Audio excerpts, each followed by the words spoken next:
Hello guys, my name is NaToSaphiX. Today we have another video, and this time it is yet another video for Play.gg.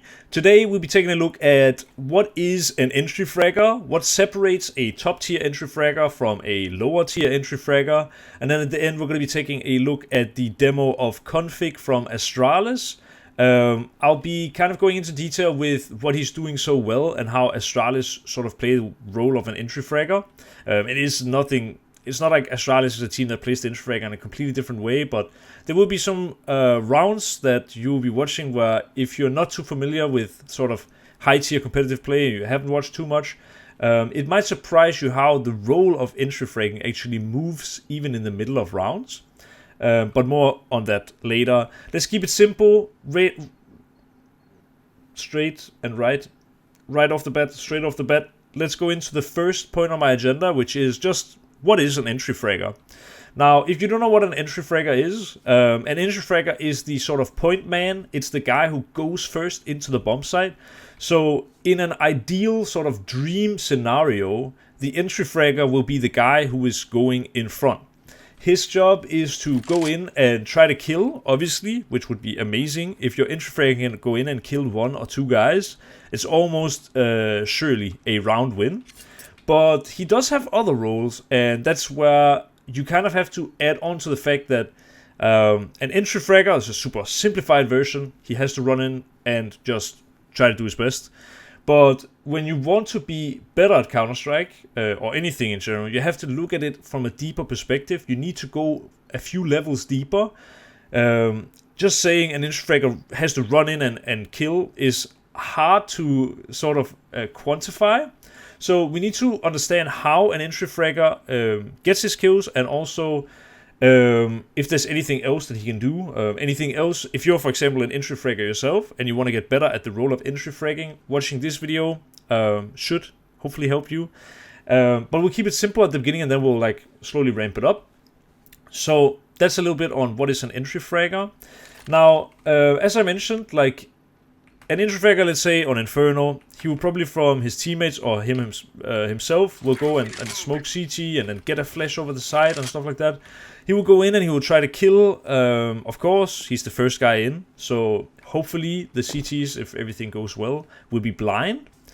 But already here, the thing is that being an entry-fragger, it's not just about getting the kills. Being an entry-fragger, it's just as much about creating space for your teammates. Because if you can get into a position where the CTs get uncomfortable, you will still have a much greater chance of winning the round, even if you die, than if you decided to chicken out and not take the space. And then when you die, your teammates are in horrible spots, right? So the role of an entry-fragger is more than just going in and killing. It's the fact that you want to obviously go in and kill if it's possible, but honestly your main mission is to create space for your teammates. And creating space is basically getting into an unexpected position, or a position where you are so far in that the CTs now have to, for example, look at multiple places, or play in instead of a long range fight, you have to you play them up close, let's say. An example of this could be if you have a guy, a CT standing here, he gets flashed. Now he is hiding because he's blind. In the meantime, the entry-fragger, he crosses this angle, he jumps up here. Maybe there's a ruin smoke here. With this ruin smoke, he's already scaling over here, and he kills this guy before he gets a chance, right? That would be, again, an ideal dream scenario. Obviously, there would be a CT smoke as well, right? But I think we all know that.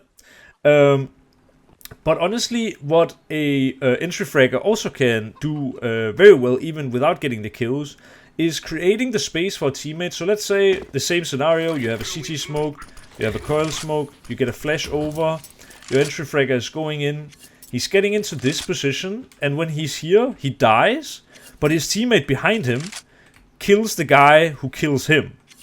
This is called trading. Trading is when a opponent kills one of your teammates and you kill the opponent that killed your teammate. An entry-fragger who is very good at sort of understanding how to take space will be traded more often. It's as simple as that. And as a super general rule of thumb in Counter-Strike, trading always favors the terrorists in an even man situation. So if you go from a 5 versus 5 to a 4 versus 4, it always favors the Ts. If you go from a 4 versus 4 to go to a 3 versus 3, it favors the Ts.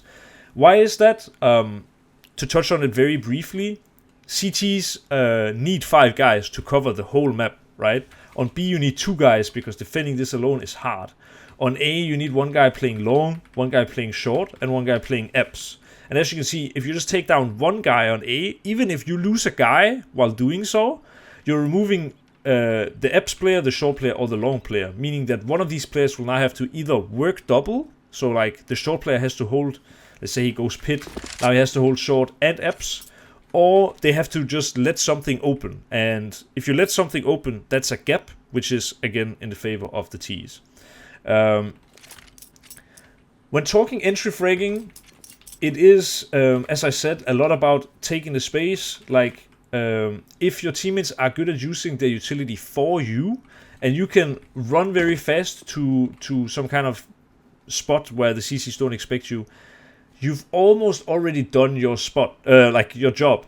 And that's why entry-fragging is about a lot more than just getting the kills. There are honestly a lot of entry-fraggers out there. Just off the top of my head, someone like Jax, I would say, is a guy who, stats-wise, is not, up there among the greatest, of course, but he is very selfless and very willing to go in front. I see a lot of entry-fraggers where they're in a scenario, there's a smoke, and no one wants to go first through the smoke because they know it's a death trap. The entry-fragger, typically being a more selfless person and not really set up to shine in the same way as a traditional star player, will be the one who just for no reason jumps through the smoke, jumps out here, creates the space so that this long guy now has to move his crosshair, and in the meantime, the guys come through the other side of the smoke and kill him, for example. Those kind of things, this is the creating of space, which is, I would even argue, probably the entry-fragger's most important aspect of his game. So now that we've kind of defined what is an entry-fragger, and we've defined what is an entry-fragger's most important job, let's go to one of the sort of deeper levels. The next point on my agenda is something I've called pressing the angle, and this is something that I see a ton of players do wrong, especially in the lower tier, but also just in general. For example, the most normal combo to like pop B, as it's called, like a pop is when you don't really execute, you're not throwing the smokes and waiting a bit and then the flashes and so on. A pop is an explode, basically, is another word for it. It would be that, let's say the entry-fragger smokes CT, and while he's running in, now the flash comes and boom, you're just in. You're catching the CTs by surprise. This is a pop. And like an execute is where you smoke CT. Like let's say one guy's standing here smoking CT, another guy's standing here smoking ruins. Then the flash comes, and then maybe one guy's standing here doing molo and stuff like that. That's an execute. It's way more coordinated. A pop on explode is way more fast and surprising, basically. So when you are executing or when you are popping, you gotta press the angle as much as possible. For an entry-fragger, you want to be as close to the corner where you can be spotted as possible. So let's say you think there's an orb CT. You want to be standing something like this, so that when the flash that flashes the orb, you can comes, you immediately swing out and you can take the space. Let's say the orb shoots in blind, but he doesn't shoot fast enough because you are really good at pressing the angle. You're already so close on him that his ability to re-peek is almost nullified. Another example of pressing the angle in this very common B-pop is, the entry-frag will be doing the smoke, and some guy will be doing like a flash over the side. As we can see this flash, I can go all the way here before I get blind. In the event that the flash pops up here, you want to be here, and in the moment that it pops, you want to swing out and try to take space. This is pressing the angle. This is an example on the B-bomb side, but an example here in mid could be that if, let's say, there is a mid-smoke, you want to be as close in the mid-smoke as possible. When the flash comes, you jump out, you're taking space, you're running the whole way. Or let's say you're getting ready to go short, you're waiting for your teammates, you're standing close, making sure that you're not the first guy spotted, so you'll probably have a teammate holding from here or something like that. And then when you go, you are so close as possible. The same on long, you're waiting for the long flash. When this flash comes, boom, you're out. I see a lot of people who are not so good at the game, or even people that are just less than 3k elo on Face It, do the mistake of standing way back. So when the flash pops, they still have like 1 full second almost they have to run before they actually make it to the point that the flash flashes. This is why pressing the angle is so damn important for the entry-fragger, and it's something that is extremely key for you to understand and learn if you want to actually be good at this role. A level deeper for the entry-fragger is talking about pathing. Pathing is a term used to describe the sort of running pattern that the entry-fragger, or really anybody, would take in a given round. Sometimes the pathing is decided beforehand. If you have, for example, an execute, you might be talking about running patterns before, so that you know that when this happens, I actually give an example. Let's say you're doing like the old eyeballer strat, where you smoke off the site like this, so the CTs get very little info. With this kind of strat, the running pattern will almost certainly be through CT, with maybe a deep CT smoke. That's the traditional eyeballers, right? You throw these 2 smokes, you'll be rushing CT, running behind coils, and trying to take the space this way. That's a running pattern. But you have to realize that if you have smoke CT and you have smoke ruins, it's pretty obvious that turning your back on the site and running through CT like this is rarely a very good idea. So in an execute type round, the pathing will typically be already understood and talked about sort of pre-match. But for some rounds where it's maybe coming more down to a mid-round call, you will see that entry-fraggers kind of have to understand and apply the principles of pathing on the fly. So let's say we are mid-round and we know or assume that one guy is playing pit. Maybe we have some info through anti-strat, or maybe we know the pit players there for any odd reason. Maybe he just used a smoke. If I am to smoke this side, which eliminates the vision from pit but grants me free passage into the site, a smart pathing on a pit flash, which is sort of the normal way of doing things, like this, bouncing on a balcony, or doing a side flash like this, the common pathing that a entry-fragger will take is one that goes into the site, because you're eliminating the pit guy with this smoke and you're isolating the fights towards the guys on site. Now, if the entry-fragger were to take a different pathing, like running straight through the smoke like this is typically a bad pathing. Or even if he tries to jump up on hay, he's now visible to pit and site. Having the right pathing will help you get more kills, get more traded deaths, and also just in general win more rounds. Another example could be the sort of inverse. You have a smoke on site, and let's say your guy flashing flashes over the site. Well, in this case, the pathing would naturally be to try and take pit, because you are isolating the site, or like you're blocking the site and isolating pit. In this case, you want to be taking the fight to the pit guy, trying to kill him, and then dealing with the site later. This is why understanding the pathing and getting good at using this sort of right running pattern for the right situation is an entry-fragger's bread and butter. This is what sets aside a good entry-fragger and a bad entry-fragger. It's understanding what running pattern you were to take. And as you can tell now, when we're getting like so many levels deeper, it is a whole lot more than just getting the kills. What it really comes down to is creating the space and making sure to make the right split-second decision. And talking about the right split-second decision, the last thing I have on my agenda today is, I just wrote reactive. A good entry-fragger understands the pathing, understands the taking of space, understands obviously where the flashes are and how to get kills. But a phenomenal entry-fragger, the really top-tier entry-fraggers, they are reactive. So an example of being reactive could be that you come over towards B, you've just taken all the space. Now the CT, he decides to smoke banana from here. This one bounces on a skybox, then on the wall, and then comes down and lands here. Now, in this case, an entry-fragger will be able to recognize the sound of the smoke. It sounds a little bit crazy if you're not so into Counter-Strike, but this actually is a thing.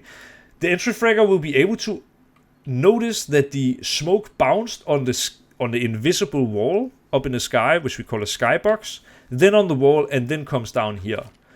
In the mind of the entry-fragger, now he's creating a picture. Okay, so if one guy is smoking from down here, this could be the rotation player coming over from A, helping out with a smoke. Or it could mean, if they are playing 3A, that one of the B players is heavily out of position in this moment.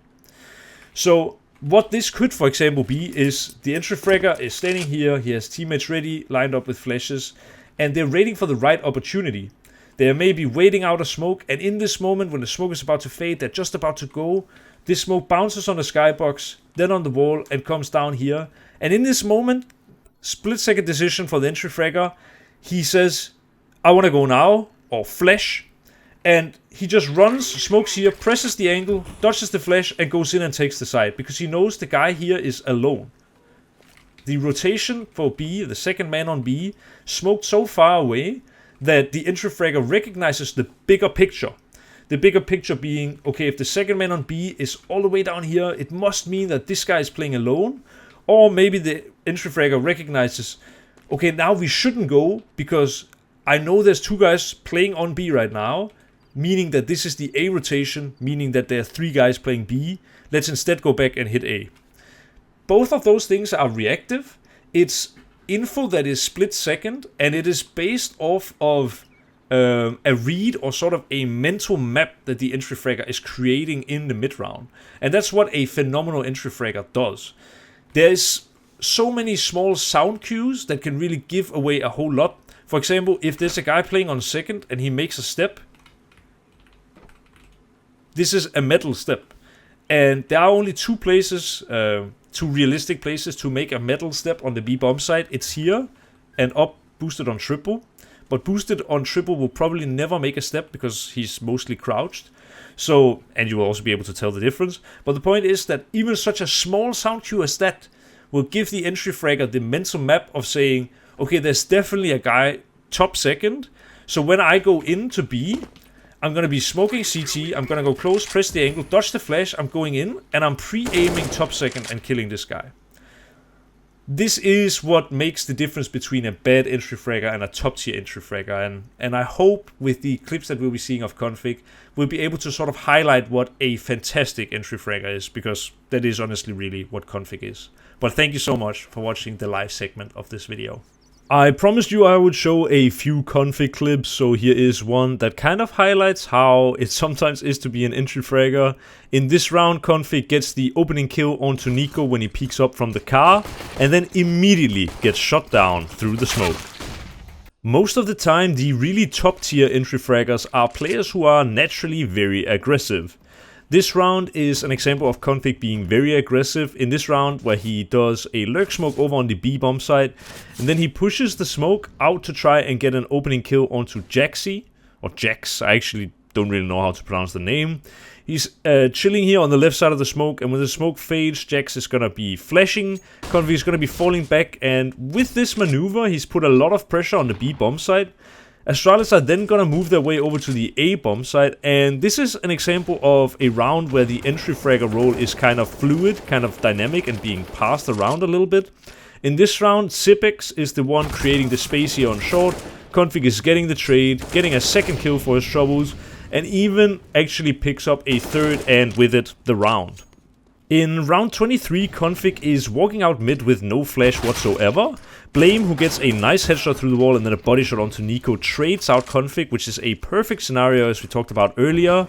Now the entry-fragger role gets passed on to Blame, who gets a second kill onto the B bomb site, and with this third, Astralis pick up yet another round. As mentioned previously, being the entry-fragger has a lot more to it than simply just getting the kills. In this round, where config gets an early opener onto Monsi, I assume he realizes that G2 are on an eco round and so smartly backs up. As I said in the previous live segment, being an entry-fragger has more to it than just, you know, getting the kills. And in this round we see Config smartly back up into a more safe position. He realizes that G2 probably have a mid stack, and he actually gets 2 kills by backing up and playing on range. This is a much smarter and safer way to play this round, and it really shows that being an entry-fragger is a lot more, you know, about being smart than just being some random unhinged demon who's just running around trying to kill everyone. And it's really nice to see that Config, you know, also has this dimension to him, instead of just being all-out aggression every round. I included this last round not so much because it shows Config's insane entry-fragging capabilities, but just because it's a kind of funny round, and I thought that I wanted to treat you guys. In this round, G2 are going to be pushing B upper, and this just seems like something that only really happens to exactly Config. In this round, he kills 1 and even sprays the 2nd through the smoke. And that is the end of the video. Thank you so much for watching the video.